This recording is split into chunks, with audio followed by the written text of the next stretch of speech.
तुमचा कर्जाचा हप्ता थकला म्हणून बँकेचा रिकव्हरी एजंट घरी येऊन दादागिरी करतोय आणि तुम्हाला धमकावतोय। हे बेकायदेशीर आहे आणि तुम्ही यावरती थेट कारवाई करू शकता। रिझर्व्ह बँक ऑफ इंडियाच्या नियमानुसार रिकव्हरी एजंट फक्त सकाळी 7 ते संध्याकाळी 7 या वेळेमध्येच तुमच्याशी संपर्क करू शकतो।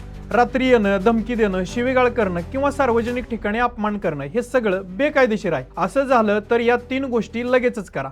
पहिली गोष्ट, सगळं रेकॉर्ड करा।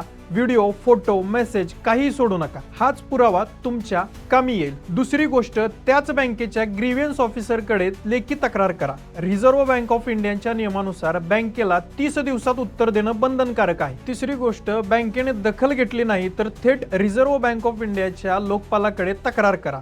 हे पूर्णपणे मोफत आहे आणि बँकेवर कारवाई होऊ शकते।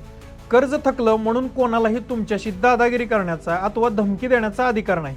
कायदा तुमच्या बाजूने आहे। रिकव्हरी एजंट आणि बँक विरोधात तक्रार कशी करावी याची संपूर्ण माहिती तुम्हाला हवी असेल तर कमेंटमध्ये बँक असं टाईप करा, ती माहिती मी तुमच्यापर्यंत पोहोचवतो।